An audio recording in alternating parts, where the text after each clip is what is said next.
in accordance to their essence. Right? So the name is the concept of the essence of the thing. That's why for the word of soul, for example, is what? Neshama. Right? With the word shame in there. And shame also, by the way, which means name, is the same letters, is the same word basically as the word sham, which means there. What's sham? Sham is there. It's a concept of destination, where you're going. What's my purpose here? That's the concept of the shame. It's the concept of the name, and that's going to be the root of the soul. Right? And by the way, if you want to add on some cool stuff here, so you'd also say that this is the idea of, think about it, where we all have many donations, we all have many destinations here in this world, little destinations here, there, we wake up in the morning, go one place, later on we go to another place. But what is the destination ultimately of all destinations? We're all headed to ultimately, huh? Very nice way. Another way of saying it though, of course, would be Shamayim. Sham in plural, the destination, the there of all the theirs, the destination of all destinations, right? And Eretz, of course, Eretz is also the word rutz, to run. Eretz is the place where I am running. We're doing our journeying here in this world. The destination of all destinations is upstairs, right? So this is the concept of a name. This is, of course, the importance of a Jewish name, and this is also because this gets the essence. And also you'll find as well that this is the idea that when it says in the Talmud, it says in the Gemara, that when a person goes ahead and names a child, that person, it's 1/60th of prophecy. 1/60th of prophecy. Why? Because there's a certain given that this person's, on the one hand, this person, that's their potential, that's their goal, that's where they're supposed to go to. On the other hand, here you have a parent who's supposedly making some free choice in order to go ahead and choose that this name is going to be this person's name. So there's a certain destination, but the person also needs a name. Right? So the point is that the name gets the essence of the thing. And anytime you see that, that's the concept of Lashon HaKodesh. That's the concept of the holy tongue, is because there's the idea, obviously, that God, the whole world is created, according to Kabbalah, by speech. And you see this straight in the Torah. God said, let there be light, and there was light. Meaning that there's a certain speech is the essence of the thing, and the thing is the expression of the speech. Right? And the best way to see that, right? You see a lot of examples like this in Hebrew, a lot of cute little examples. Phone? Okay, ignore it. Whose phone is I that? hope that's not mine, because that would be totally embarrassing. No? Great. Okay, anyway, we'll let it go. Who cares? Whatever it is. Okay, I'll give you Please turn your phones off. Is someone going to admit? All right, let's let it go. Unless it rings again. Yeah, right. Okay, then Not let's mine. log the person. Okay, so this is the idea. You find many nice examples in Judaism. Of course, the classic one that everyone likes to mention is like a dog, right? How do you say dog in Hebrew? Kelev, which is kilev, like the heart, man's best friend, right?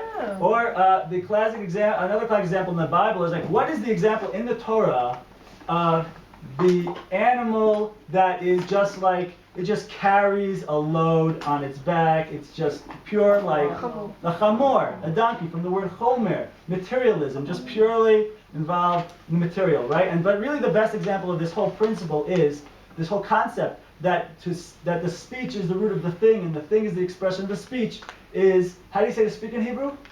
Daber. How do you say a thing in Hebrew? Same word, look at that, right? Because the speech is the root of the thing, and the thing is the expression of the speech, right? So this is the concept of the holy tongue in Hebrew. This is the importance also of Hebrew language in general, and understanding the Torah. When you start to understand the Torah and things, start in this way, you start to get to the essence of certain things, and understand nature much more. So here Maharal is giving us an example of this. Doesn't it put a lot of weight on your shoulders when you give birth and you've just, or you become parents, and like in the 8th day or whatever it is, you have to decide on a name. I mean, I've got a friend who took literally 2 months. She had a boy, and she did a Brit, and she waited 2 months until she found a name. Really? But she's not, dati, but still, it's a lot of pressure on you. It's a big deal. So on the one hand, it's a big deal. On the other hand, the best with these things, I think, is to just let go. You know what I mean? Well, you know what I'm saying? Which is not so simple sometimes. Friends of mine just had a Brit, and his name is Matan from Matana. Okay. His name, and they said that it suddenly came to them, and the name was David. That just came to them, and actually their neighbour, your neighbour, is David, so it came through the wall. David, that's his name. Anyway, but some people just feel it comes to them, and they're about to come to have a Brit, and suddenly they call the baby brother wrong name. It happens. It's true. Listen, I'll tell you, we believe in Hara Baruch Hashem have 4 daughters, okay? And with our second one, and thank God we didn't have anyone to name by, which is also, this is a blessing, and it's also more, it's also more interesting, see where it goes. More And I wouldn't say challenge, I would say more free, there's a certain level of creative, that's the word I'm looking for, right? So it was very interesting that on our own, me and my wife both came up with the name Shlomit for our second kid. It was very whatever. I mean, I'm not, obviously it doesn't always work like that. By any means, it doesn't work like that a lot of the time. But sometimes you hear these crazy stories. Out of the millions of names in the world, we never spoke about it. We don't speak about it, till it's time to do that. So whatever. Thank God. Anyways, so this is the idea. So this is the idea he's saying over here, right? That the Adam shares the whole concept of Adam is the concept of Adama, and the whole concept of Adama is this idea of bringing forth from potential into actualization. Okay, so he says over here, "V'zehu enyan, right? V'zehu enyan Adam shehu b'koach v'yotzei l'shlemutu al ha'poel, v'lefichach therefore shemo u'elo sheyem mishupshat teitz v'ma'adama." Right? It's that his name, Adam. It's fitting for him that it should be connected to this concept of Adama because they're both this concept of potential to actualization. This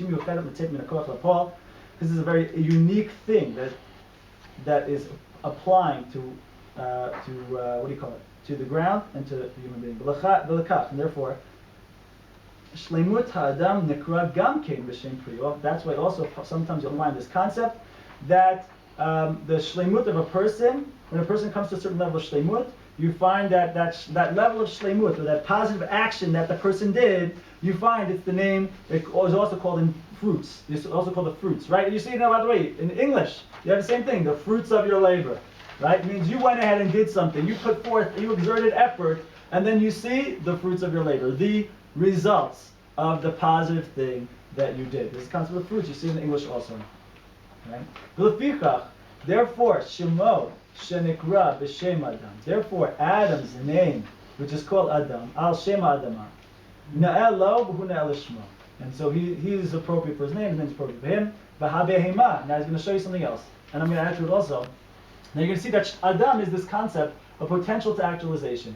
But we're going to see really that he's going to say now, okay, what is quote unquote underneath Adam, and I'm going to add to that also what is above Adam, right? So he says now, look at the thing that's quote unquote under Adam, right? Ha-behema, the animal, right? Look at the name of that. Behema, nikret b'shem behema. The animal is called behema, al shem ba-ma. It, right? Ratza lamar, meaning to say, ki shleimut davar shenivra alav nimtzaba, that you're taught, that the thing, that he wants to say it in this way like this, that like the animal is already whatever it's supposed to do, in terms of like free will choice, which of course according to Judaism, an animal doesn't really have free will choice, meaning between good versus the other way, right? So it's already all there. Bama, in it, what is there? There's no other story to tell. It's already done, right? Vizeu bama, right? Bama, in it, what is there? Or in it, rather, he's saying in it, bama, in it is what you see is what you get, exactly.